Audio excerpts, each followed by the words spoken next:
五车昊天宫的大庄马来办学术的研讨会，而且举办妈祖文物的展览。这个妈祖经100年的珍藏，要让大家看透透。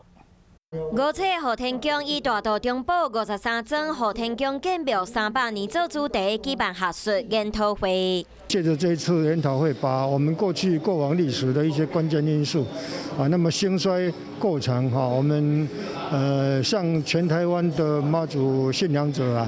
来公开宣扬。庙方嘛办理妈祖文物展，展出早期将北港朝天宫挂香的进香旗等等，全部拢是对明清时期保存到即卖的珍藏品，可以让我们的下一辈可以更了解妈祖文化。以老人家来说是一种回忆，那以现在的孩子来说，他们也是就是觉得说可以保存一些传统的东西，让他们知道说以前到现在的演变这样。希望透过这个活动，会当继续传承大庄马的信仰文化。观众朋友，有一件事情不知道你们做了吗？那就是赶快来订阅我们的 CH52华视的频道，而且记得哦，一定要帮我们分享、按赞，还要开启小铃铛。